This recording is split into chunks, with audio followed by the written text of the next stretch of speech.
The new mills and factories of the Industrial Revolution needed water to power them, to power the water wheels that would power the machines to make the cotton cloth. So they're quite often located next to rivers in valleys far away from towns and population centres. And the new factory owners needed workers. Now, the factory owners realised that the machines did most of the work, and so the humans they needed didn't have to be very skilled. And so they, wanting to cut costs, they didn't want to pay men a full wage, so they aimed their recruitment strategies on women and children. Now, women and children were at the heart of the cloth making industry when it was in cottages before it went into factories. So this wasn't a new strategy at all. And what a lot of the factory owners did to cut costs is they went to the local workhouses. These were places that people who couldn't afford a house went to be looked after by the local communities, by local councils. And so they quite often went to the workhouses and they took poor children, often orphans, to come and work for them in the mills and the factories. And it meant that in return for somewhere to sleep and some food, the children went to work, and they're quite often unpaid. And children were ideal because they could crawl under the machines to clean up oil spills or to pick up the bobbins which thread would wrap around on the machines, to pick them up and from under machines and pop them back onto machines.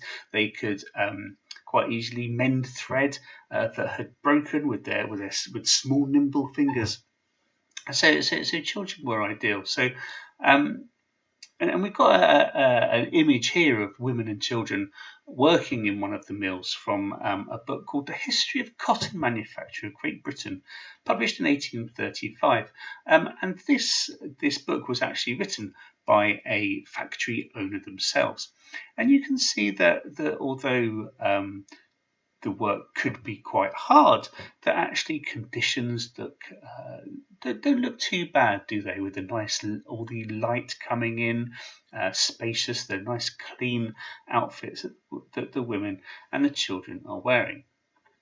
However, as I said, this was an illustration in a book published by a factory owner, and it might be putting quite a glossy spin on what conditions are actually like.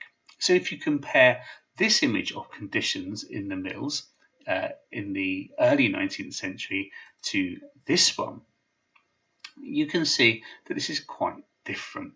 This is an illustration from a book called The Life and Adventures of Michael Armstrong, Factory Boy, published around the same time, about 1840.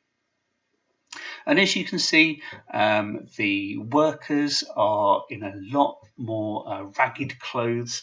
Their pay clearly does not allow them a high standard of living. And you can see the boy there, the main Michael Armstrong, the main subject of the book, is very upset and has clearly been through some trauma. In the back of the picture, you can see some men. So there were some men working in the mills and factories, but they quite often had the role of overseer. So they made sure that the women and children, particularly the children, were working hard and were doing all the jobs they should. And these men were often paid for the work the children did. So the more work the children did, the more efficient they were, the more the overseers, the more the men got paid. And quite often the overseers would be violent with the children. They would quite often beat them if they didn't work hard enough. And also conditions for children were far from ideal because there were no health and safety rules at the time either. So as you can see, these machines had no safety devices on them. The children had no safety clothing on them. So accidents were common. It was also in these mills incredibly noisy. The machines made such a racket that very often you couldn't hear one another talk, that you had to lip read. And so the children and the women were exposed to these high noises day in, day out. And it was also very hot as well. The machines generated a lot of energy, and quite often temperatures would get up to about 30, 32 degrees centigrade, which is about how hot it is outside in England on a summer's day. And also the work was hard. One of the jobs that women and children had were to be piecers. So they'd walk up and down the machines, looking if there's any threads that had torn and to mend them. And walking up and down these machines, quite often they would walk on average about 30 miles a day. So it was long, hot, hard, dangerous work. Here's an account of one child's experiences, a lad called George Oldfield. Now he's recollecting this in his old age, about 60 years later. But I think this really captures the life of many children at the time. This is describing his life working in a mill in 1842. We had to be up at 5 in the morning to get to the factory, ready to work at 6. Then work till 8 when we stopped for half an hour for breakfast, then work to 12 noon for dinner. We had 1 hour, then work till 4. We had half an hour for tea, then commence work again on to 8:30. If any time during the day was lost, we had to work 9 o'clock, and so on every night till it was all made up. Then we went to what is called home. Many times I've been asleep when I had taken my last spoonful of porridge, not even washed. We were so overworked and underfed. I used to curse the road we walked on. So long, hard, grueling hours from children from a very young age.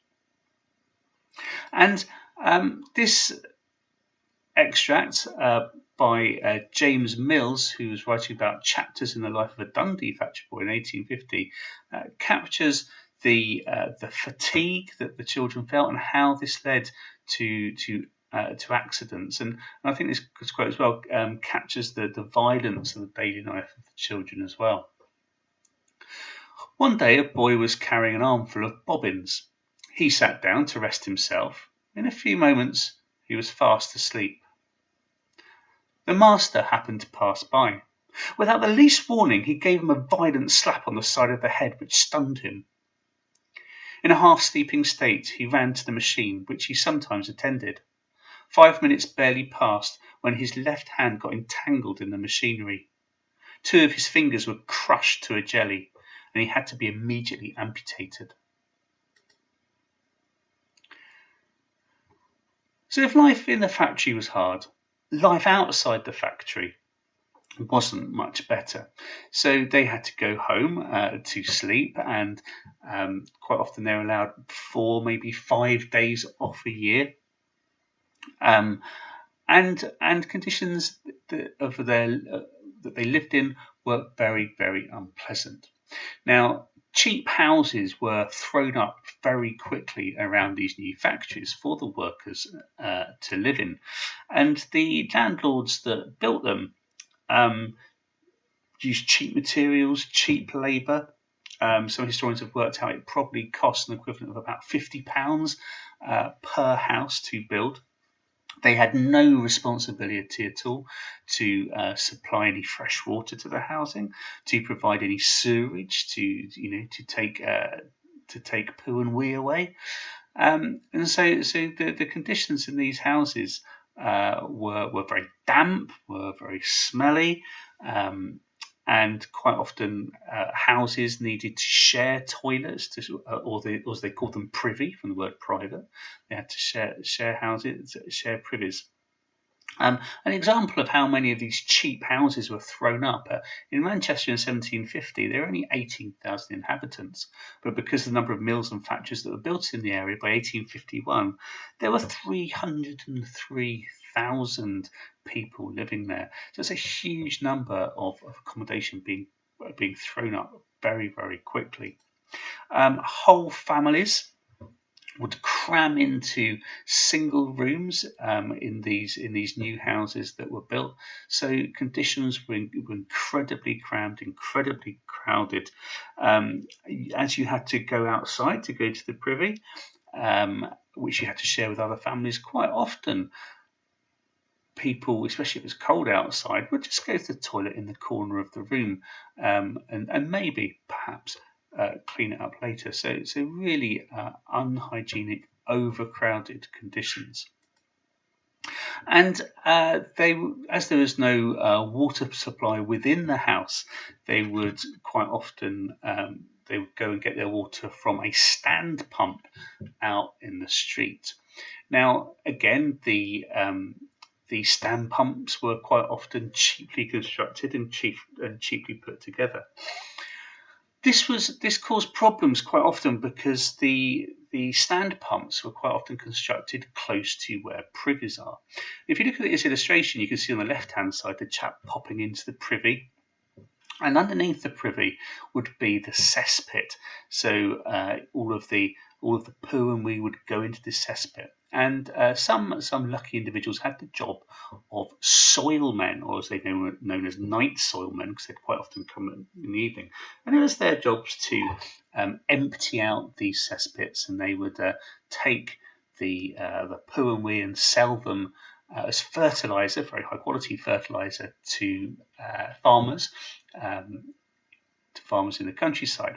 However, many of the landlords didn't pay the night soilmen to come and empty the cesspits, and so quite often they would overflow and they would leak. And as you can see from this illustration, the cesspit is leaking into the soil and leaking through the soil. And because the stand pump is so cheaply constructed as well, the poo and wee from the cesspits is leaking into the water supply, which the stand pump is taking its water from. So the people happily filling up water to drink and happily washing their clothes in water from their stand pump are actually effectively drinking and washing their clothes in their neighbour's feces. So this is, not surprisingly, disease was rife in these industrial towns. There were terrible epidemics of cholera. The one in 1831, 1832 killed about 300,000 people alone, but there were other devastating cholera epidemics in Britain in 1848, 1853, and 1866. And cholera was just one of many killer diseases which used to plague the lives of these workers in industrial towns. So people's lives in these new industrial towns were incredibly hard. In the countryside, before people moved to the towns, families would live together, they'd work together in the fields. But now that they moved to industrial towns, quite often the parents would go off and work in factories, leaving children to effectively raise themselves until they were old enough to go and work in a factory. Quite often children were raised by an elder sister. Life was so grim that alcoholism was widespread, adding to the misery and the poverty in these unsanitary conditions.